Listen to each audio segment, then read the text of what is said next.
of the pandas. So this pandas is a library, which is an open source library, you can say, right, which gives you and space, you can say, to work on your data analysis, to work on to data manipulations, to work on data visualizations, and work on the data structures. Okay, so it gives you a lot of things, right? So if we just go more in the detail with the pandas, right? So it is an open source library, right, which is used mainly for your data analysis, manipulations, visualizations in a very deep part, right? Because they will be dealing with lot of data sets, lot of series, lot of data frames, lot of panels, and there are we are going to understand about the data structures and all. Okay, so that is how we are going to communicate with the pandas and relate it with the numpy and the scipy throughout the sections, right? And then panda is a very vast library to focus on, right? So you can say the most important features of this pandas is to go through on data analysis or visualizations or data munging or preparation or data wrangling. A lot of things are there, right? So okay, I'll just accept this, guys.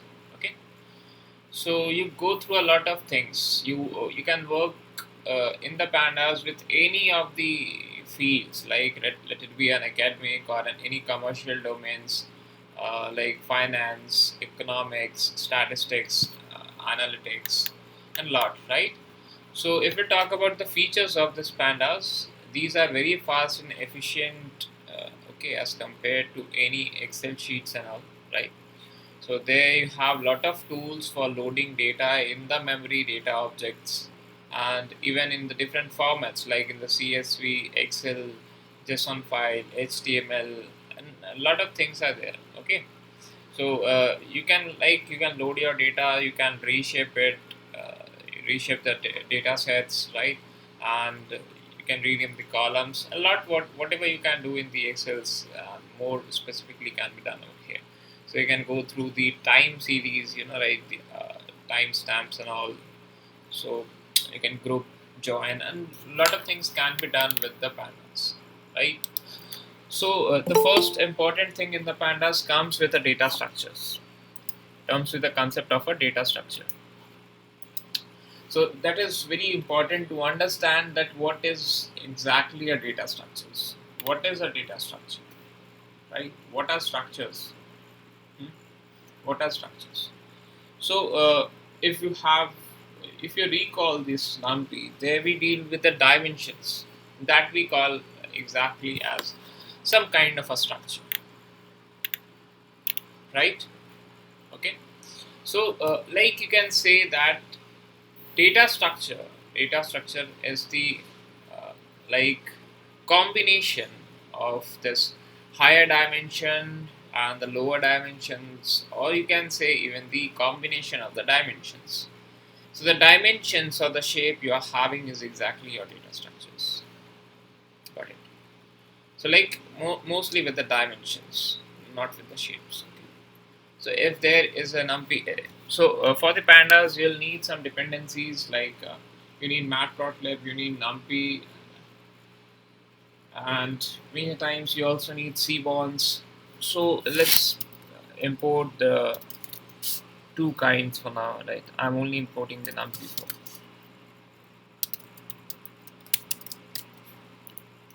So let's say this is importing numpy as np, okay, and then starting up with the pandas, so importing this as pd, right? Now, so when I talk about that, there are three kind of data structures, right? When I say that there is a data structure which is completely, we say, are a combination of the dimensions in your structures. So how many kind of data structures are there? There are three kind of things, right? One is called as series, the another is the data frames, and the third is the panel.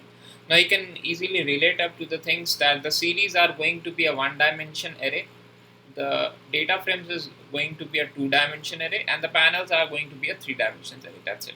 Okay, and these three kinds, you can say, these three kinds are a labeled array. Got it, my boy? Labeled array, that means the arrays will be having its own particular names, right? That is, if I say any array, and if I find the name of this array, I'll be getting the name of that, right? So that is series. That is a 1D labeled homogeneous array. Okay, right? And uh, the data frames are a kind of a 2D labeled array, and the panel obviously will be a 3D labeled array.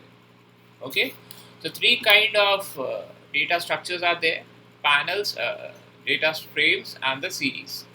Okay, and these data structures are built on the top of NumPy array.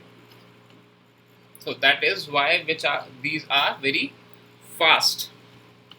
Okay, right. So like when I talk about the data frames, that is going to be the most important thing throughout the pandas, right? Because they will be dealing with some 2D data, and that will be like a combination of rows and the columns, right?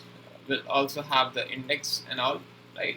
This term comes for the mutabilities. Now, what is mutabilities? So all pandas data structures are value mutable. That means they can be edited like a series, like a list and not like a tuple, right? So series are size mutable, okay? Or you can say series is size mutable and all.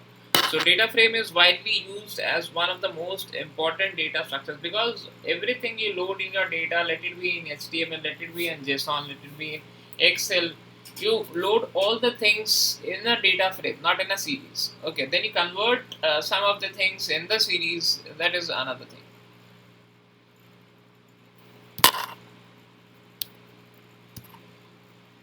Okay, so panel is the one which is very less used.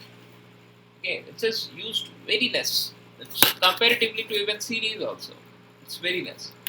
Okay, so let's talk about the series, the data frames. Okay, what are these things exactly? So how many kind of data structures you have?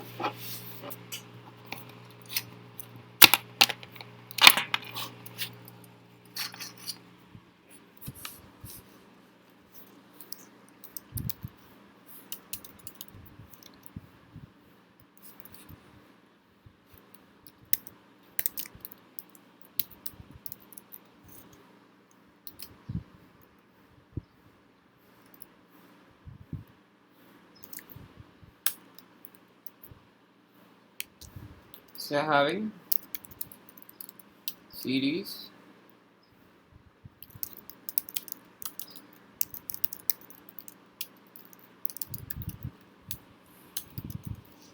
panel. Got it? Three kind are there, and we define this as series as a 1D labeled array.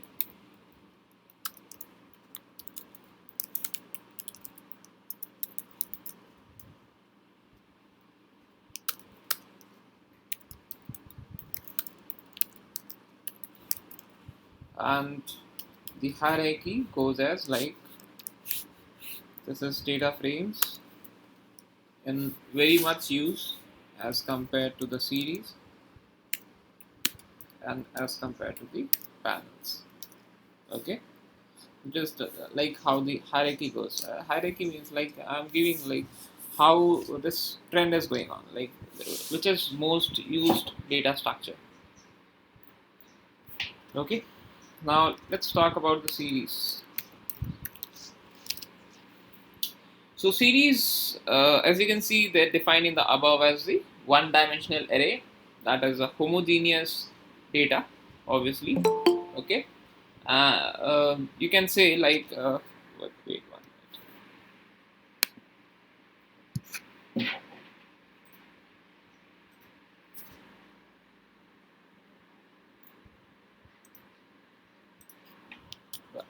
So you can say this as a one-dimensional array-like structure with some homogeneous data. Okay. So they, when you are defining any series, you have a lot of parameters like data, index, data type, name, copy, and all, right? So that is like, let's define this off exactly.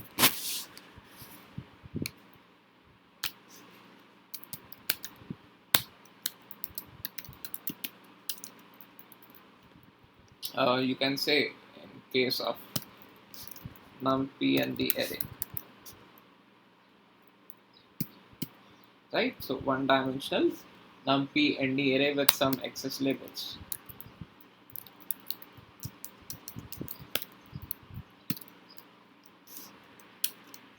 Right, so these labels are not to be like unique one. So these are just labeled one. Alright, got to understand. These are the labeled elements for basically the statistics purpose, mathematic kind of things, Boolean things, and all we do with this. Alright. Now, what is the syntax of defining any series? What are the things? Okay. So if we talk about the syntax, it is written as S capital, the series, and then you have some parameters. You have data, and by default, what are the things I'm mentioning are there? That is none. The index going to be none. Then you have data type, which is none. Then, as I said, a series name would be there, labeled one, none. Right. So this is common. All the four parameters what we used to write are the things accordingly. These are four common things, right? We write it like this: the pandas, or you write the pd dot series, and then you write the data. What is going to be our data? Okay. Then you define what is going to be our index, and then you define the data type, and then the name if you want, right? So data is like a array, or you can say it can be an iterable thing. It can be from a dictionary. It can be from a list or any scalar value, right? It can be stored there in the data. Then index values must be as the same length of your data, right? The length of your index should be the same as the length of your data. Got it? Now, let's say that if I want to make any series, right? And data type, I think data type and name is very clear, right? Data type would be obviously the type we will be writing up, right? Let's say for Boolean or anything, right? I believe that would be not a good thing to like go on, right? That is, I think, clear. Okay. So moving up next, like going up to the data frames, right? Before completing the series, let's see, or let's just go with the series only from now. So in the series, as I said, we'll be focusing on some key points. That is, it would be a homogeneous data, and uh, it would be immutable size, and the values of the data are mutable. Okay. Now let's create a series, and then we'll see in much detail. So it is not compulsory every time to write exactly as a data and all. Okay, you can directly write your data, and let's say whatever it is. Okay, so let's say we are making a series with a list. So I'm making it with a list,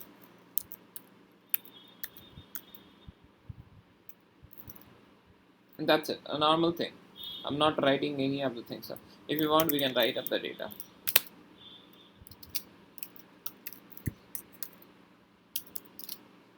So we can see the series and the data type there to be an integer of 64 bits. What you can see in the right hand side, it's 1 to 5, what I have mentioned in my series, and the left hand side to be 0, 1, 2, 3, 4, which is the index values of this component, or the values on the right hand side. Okay. Now, so you can see, right, that I have been writing 1 2 3 4 5, and so does the index values, and the like exact values has been printed up with the data name, sorry, data type. Now these two parameters have been, I think, clear, the data and the data type. Now coming up with the index and the name, right? So before going to index, let me make something more.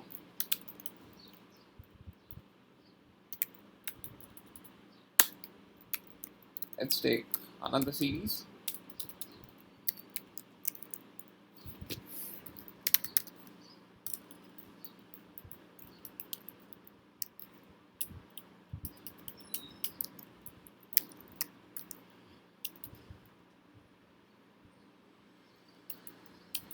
Let's take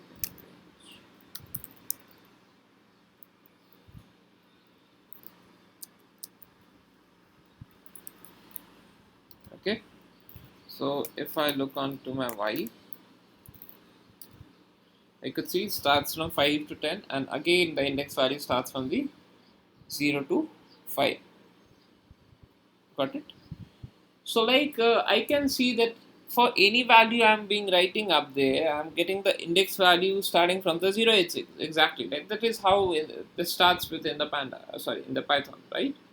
So what if we want to change up? Then we are going to use the index parameter. So in the y, here if I write,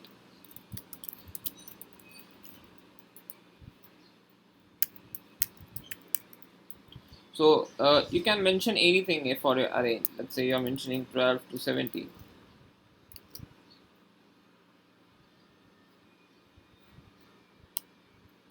See, if you write along, let the values for 17, that's for.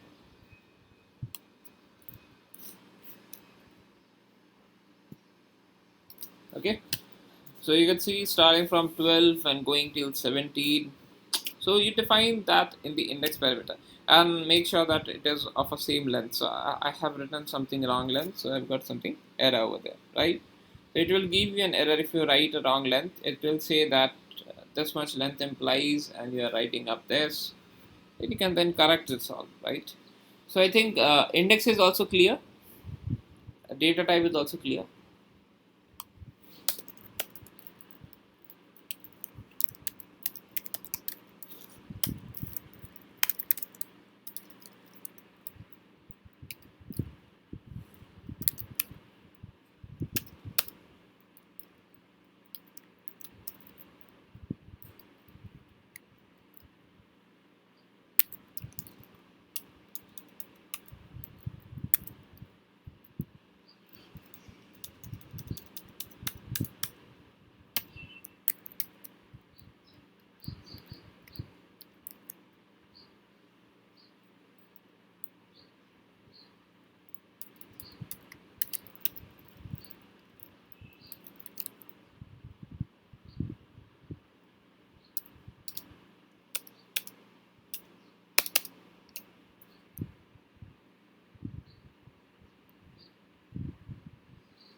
Okay, so let's take some like 4 inputs. Okay, and in the trending we are going to write whatever there is trending up.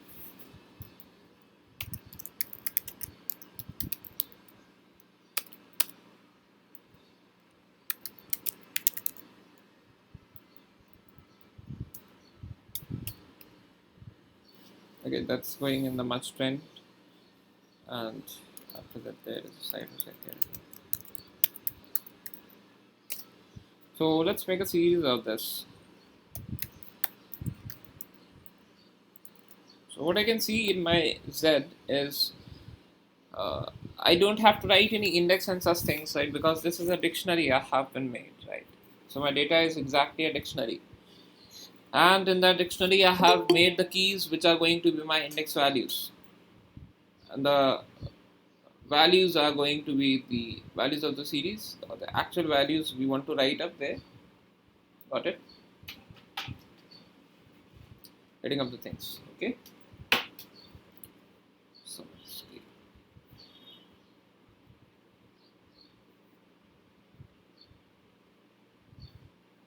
Right. So when you go for a dictionary, it should be very particular, right? Because they will be getting the index values itself, and you don't have to exactly specify those things. So the key will be given as your index. Okay, in case of a dictionary. So a dictionary is very much helpful in making any big data sets when we work, or even when you work in a smaller data set. We'll be seeing up like how dictionary helps us when we'll go in the data frames. Okay, fine. Now let's say I make again X, and this time I'm making a series.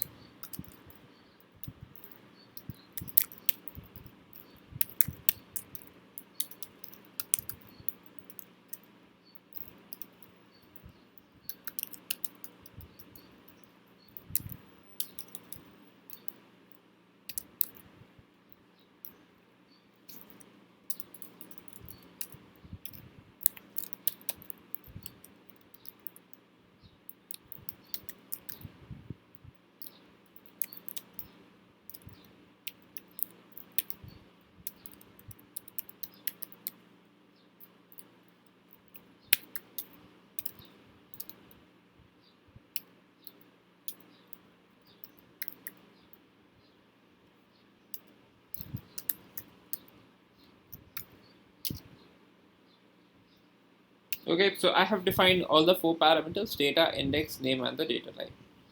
And now let's see onto my X.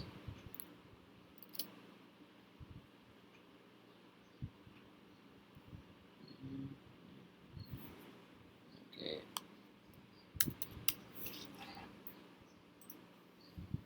So data type is not defined. Hmm.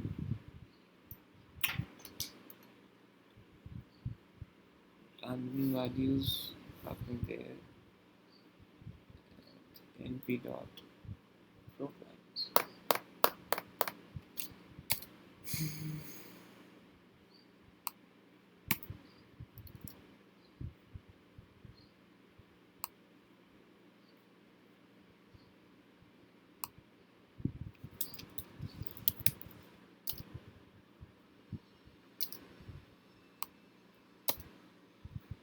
So you can see up that data changes up accordingly, right? So like you have taken some random values and you're mentioning data types and all, that would be done accordingly, right? So let's remove this and come up with the X. So there are some random numbers in the X, and we are having that, and the name we are getting there is some kind of a random series, and then the data type even as a float of a 64. That means each bytes or each item will be in a size of 8 bytes. I think that's clear. Okay.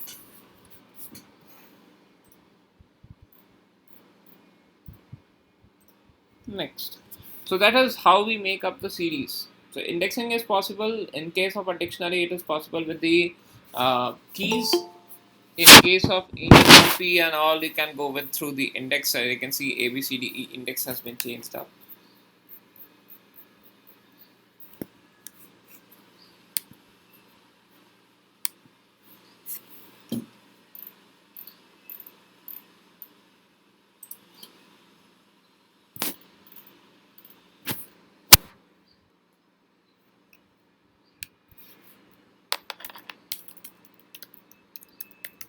So whenever you write any series, whenever you construct any series, let's say X, so you can write up that print. We want to check a series name if it is not being printed. So let it be for any y something like z is having no. So let's take, if we are searching for z dot the name, so we're getting none, right? Because by default what I said that this are going to be none. Okay, so if you write print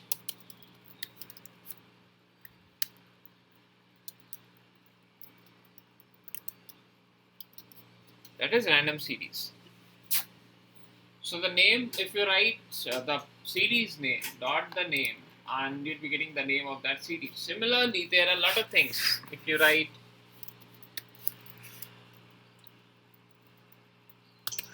Sir, end, giving you the number of dimensions. excuse me, sir. Yes. Sir, in cell number 21, why it is not showing index values? I mean, Index values. Okay, because we have changed it, guys. See, I have changed it to ABCDE, so that's just coming as ABCDE. okay, sir. Okay.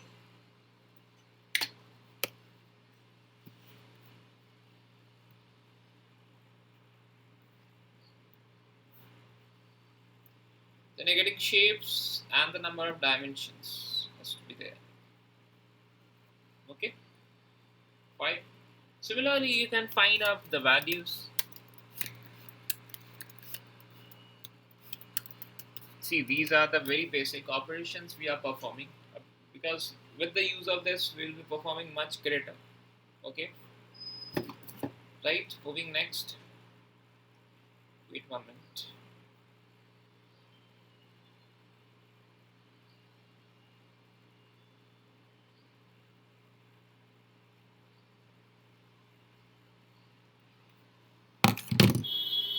Yeah. So, like, you have got the data types, you have got the shapes, you have got the number of dimensions.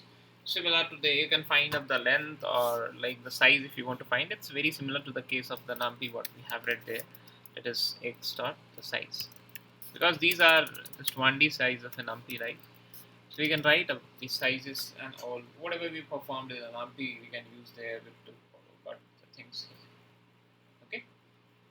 And then you can check for the memory usage of this series, right? That is like how much memory it is being used. Okay, like how much memory it is using to return in the bytes, right? So to total byte consumed by the elements of array. So this memory usage gives you the byte consumed by the data frame. Okay, that's a very basic difference. If you see, that is I'm going to write about. That is the this was memory. The memory usage and the difference between the n bytes. So there are difference between the memory usage and the n bytes. Now why they are difference? Because the n bytes will be giving you the total bytes consumed by the elements of the array. Okay, that is your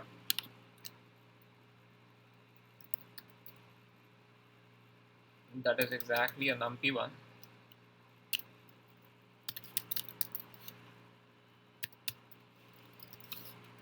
Okay, so this will be giving you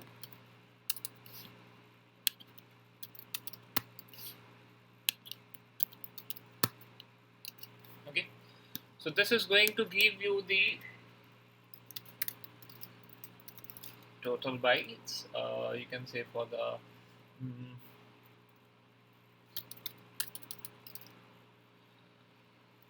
consumed. Okay,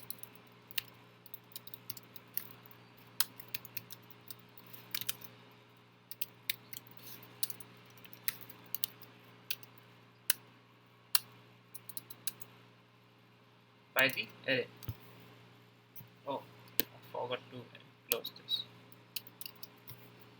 So this is what we are going to get in the case of a numpy dot nd array dot byte, and also in the pandas too, right? In the pandas too, you'll be getting the same things in the case of a series. So I should write it as basically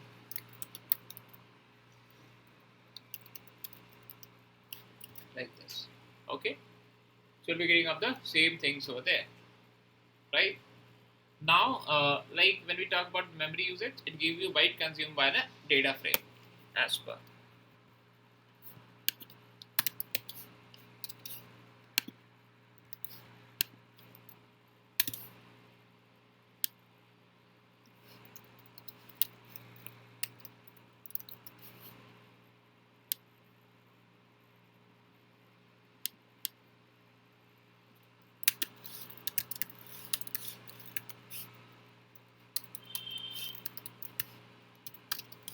That's the difference between the two things.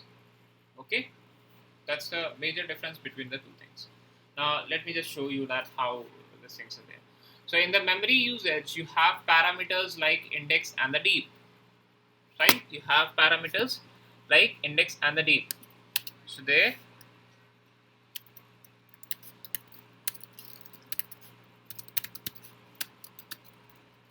what parameters you are having? Index and deep. So these are the two parameters we are having in the memory usage. Got it? Right? So what are things inside the index? We'll go in the details much.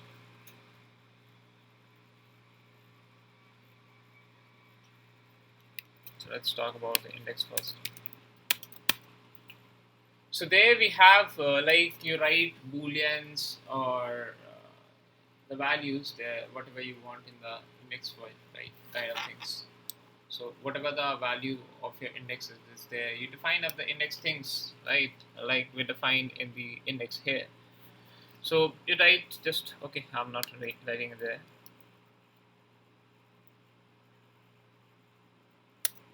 Let it be as it is. Right.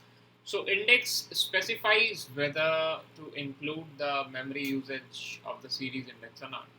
Like if you write true, it will be including the usage. If you write false, it will not be using. Okay. And in the deep, you say that it includes the memory consumptions of by the objects or the data types of the system level, and gives you some returnings, that is the integer value that will be a bytes of a memory consumed, right? And let's just show you. So let's just write for this memory user, then we'll go in the bytes too. So let's say that there is d, which is going to be pd dot series, and defining data as a range of 5. Okay. First of all, we'll look on to the d, that is going to be 0 to 4, obviously, right?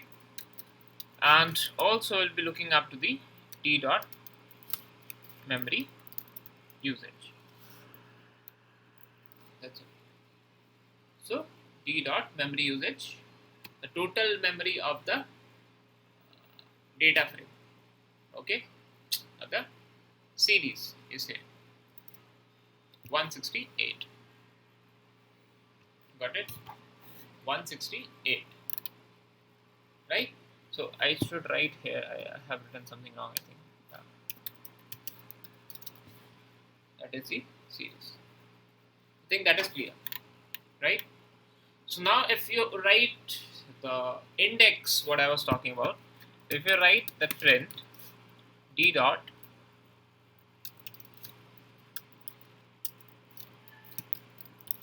the memory usage, and define your index to be false, let's say.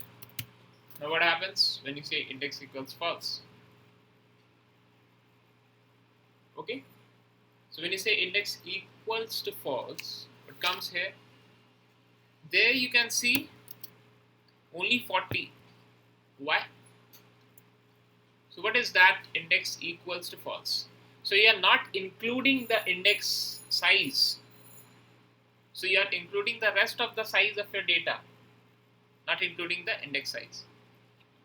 Got it? So that is the index equals to false outcome. Okay.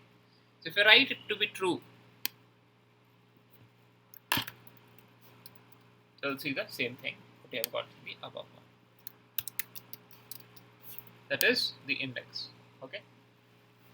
So that is important. And when we talk about the deeps, so the memory footprint is the object value is what I am talking about, right? So in the deep, we will be getting up that those things.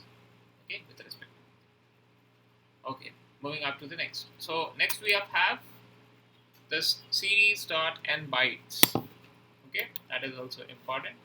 Series dot n bytes. Now this gives you the number of bytes in the underlying data and the elements of the array. Okay, let's take the example of D itself.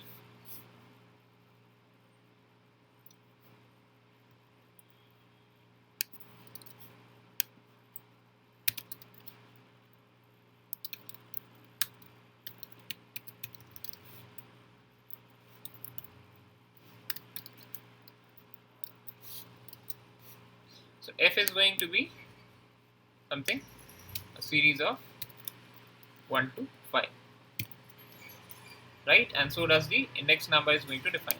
Now if I'm going to write print f dot n bytes, right? F dot n bytes. So it is going to be 40. If you can see up there with this, so individual element size of the array. That's exactly like the things. Okay, right? Moving on. Next. I think things are clear now, right? Next we have had. So like we have seen about what are the index, what are the values, what are data types, what are the shapes, what are n bytes, what are the number of dimensions, what are size, okay, what memory usage. We have seen what are the names. Similar like if you have any array, what do you do in the NumPy to convert that in some different formats? What you do? Dot as type and that is being converted, right? That is being converted there. So if you write that we are having D and D dot as type to a boolean value, so you get, so first one is a 0, obviously it is going to be a false, and then you write dot as type to an integer, will feed the difference 0 1 1 1 1, right? That is the discrete value of true, false, and all. Got it? The things. Okay. Fine. Next we see up the, like whatever we have seen in the empty and all in the NumPy, if you remember what is empty. So you get some datas, right? You get some datas that is some, what to say, that is uninitiated values, right? That is uh, undefined values, we say. That is not defined exactly, right? That is going to be an empty thing in the NumPy, right? Similarly, in the pandas, we have some null things, right? We say it as nan, what we discussed in the NumPy2, in the SIMPy2, that is NA and not a number, right? So there we have something called as nan. Now, what is a nan? How a nan thing? How we say that a particular array is consisting of nan values or not? Like in the series, in the NumPy, we made it like let's say that x is going to be np dot array.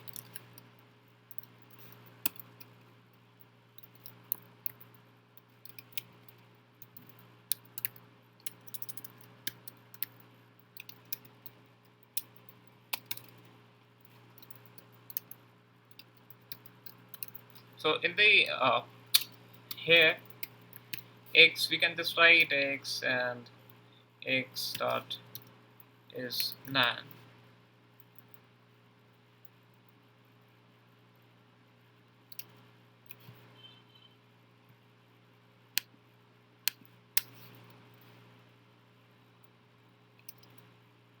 So we can see that there are some 1, 2, 3, 4 NaN value, right? But whatever we apply a negation, we have seen that, we have seen these things, right? So if we apply negations, we'll be getting up the values of this. Instead of this NaN, we'll be getting up the values that is 1, 2, 3, 4, 5, 7, 6. So that is like we declare NaN there, right? That is 1, 2, 3, 4 NaN over there in the X. Similar to this, if we say in the Y, in the series, there we define it as like the same thing. Let's say this is a series S1.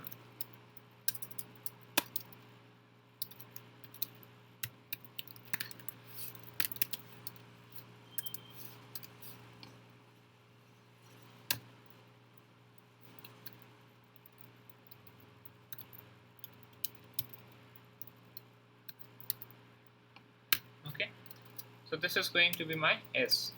If I see my S, it would be 0, 2 NaN, 3, 4 NaN, right? The data types and all. And I should also give some names to this.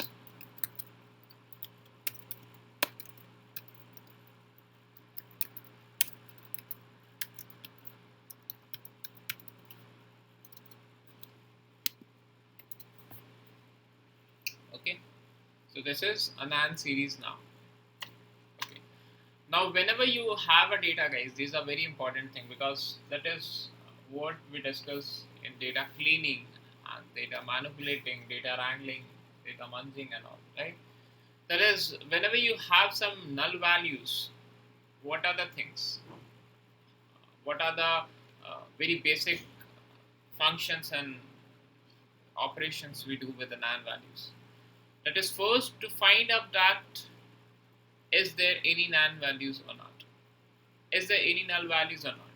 The very first thing is to find that is there any null values or not. And that can be found with the use of a function that is NA. Is NA. Right? That is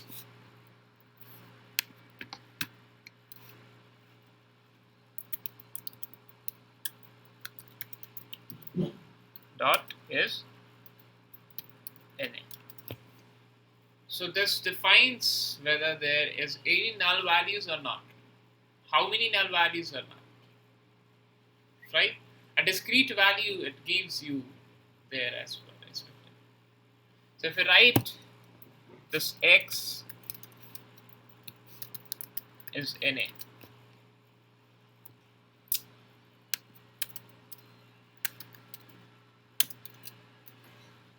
P is attribute having no NA.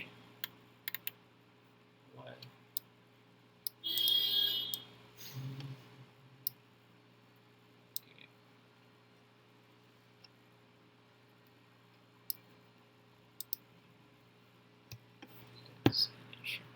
X is an NP array. Okay, yes. So S is a series. Okay. So if you write is NA and forgot to miss the parenthesis there. So we get some true and false values, right? That is like if it is true, it is NaN, or it is null. If it is false, it is not null or not NaN, you say. That kind of things. Okay. So how many null values are there? I think this is there in the sum, right? That is how many null values are there total. That sum is to be 2 null values. Okay, got it, my points. So you can write NA, even you can write null. So what is null then? What is NaN doing? That is very important if you detect the things, right? So it goes for detecting the missing values. Then we again have something else, that is for detecting the null values we have two things. This is just an alias of this NA. Got it? The points.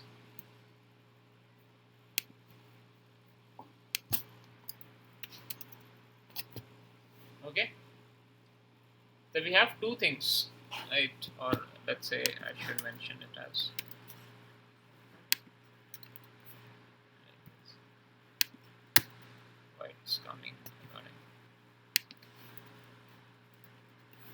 Okay, so you have two things: the is ANA, which is used to detect the missing values, and is null, which is just an alias of is NA, and that should be in the cool things, right? But is not deeper. Yeah, fine. So with the sum, you can get it like how many null values are there, right? If you write not null, not NA, obviously you'll be getting the uh, controversies of that, right? So if you write print is dot not NA, obviously you'll be getting other things respectively. So dot sum will be giving you not null are 4. So completing, if we just see the size with respect to this, it will be 6, right? Or you can write not null even. So let's see.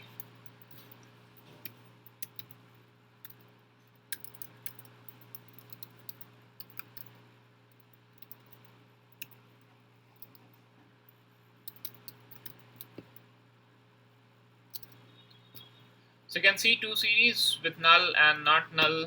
We can find the sum of them.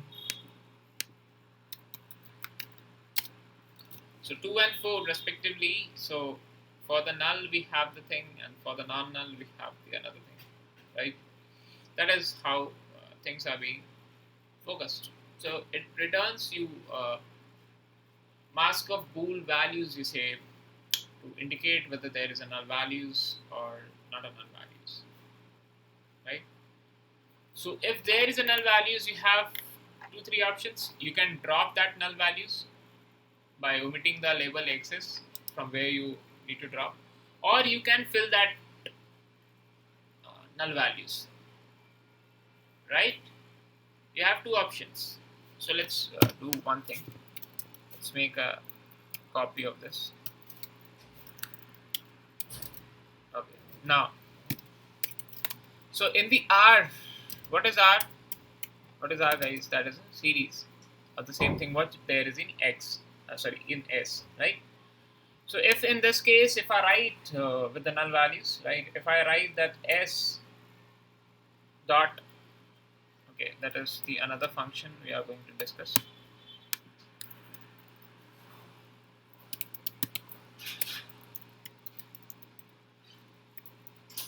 Fill NA, and also we are going to even discuss about the drop NA.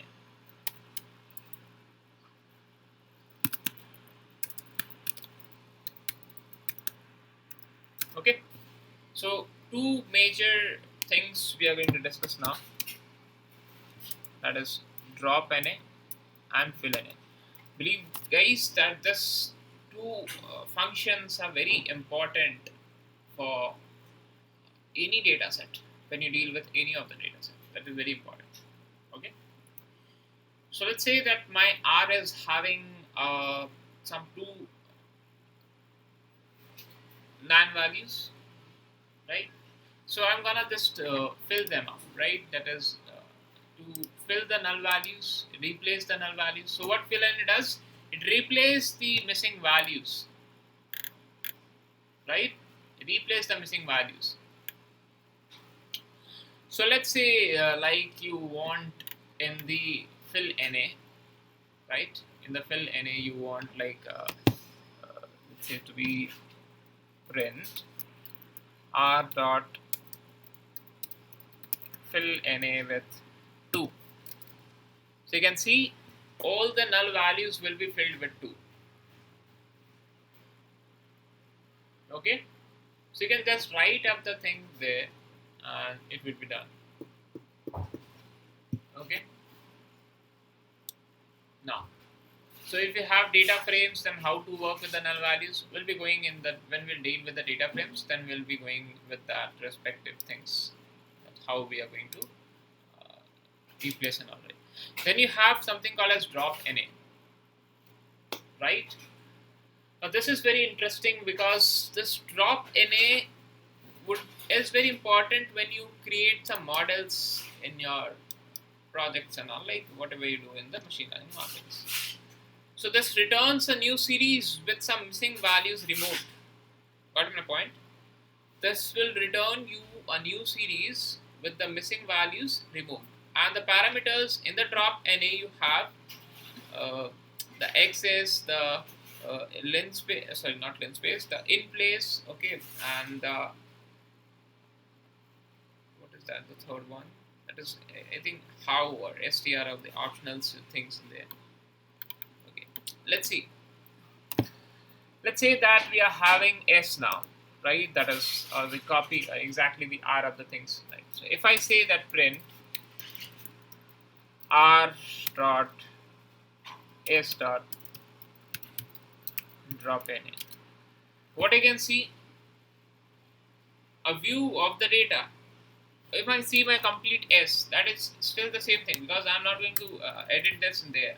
I just want to see a view of like if I remove the null values, what should be there. So it should be only 0, 2, 3, and 4. Got it? My points, right? Okay. So the none what you write is also considered as a, what is that? None you write is also considered as a null value, right? Okay.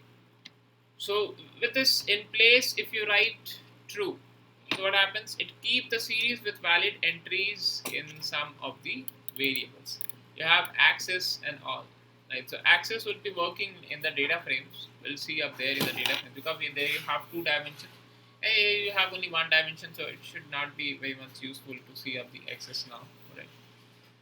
So this in place, if given true, will do no will do the operation and will return you nothing. Okay, and if it is given false, will do nothing, obviously, right? So let's say if I write r dot drop na,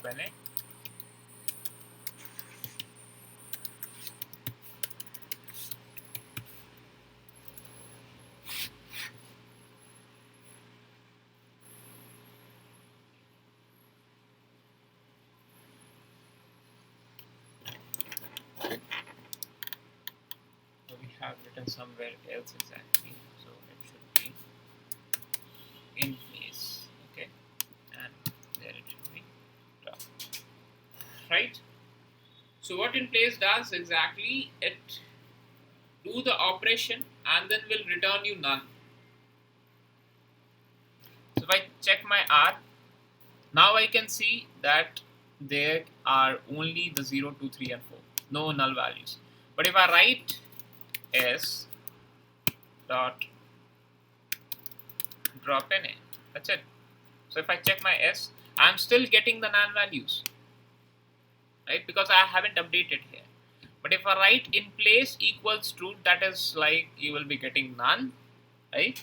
And like if you print this, or if you don't print, it will not return you anything. Seriously, right? So in place, if it is true, it will complete the operation. It will update the things, but will return you none, right? So similarly, if I write s dot drop na, and in place, if I write to be true,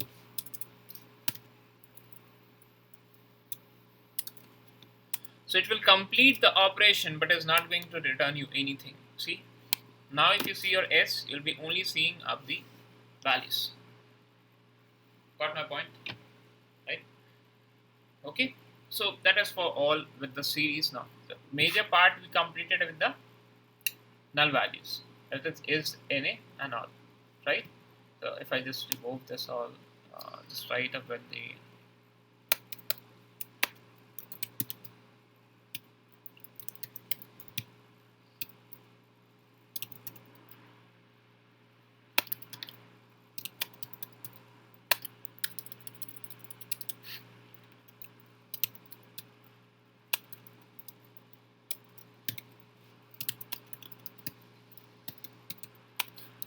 so for basic operations with the null, right? That is very important.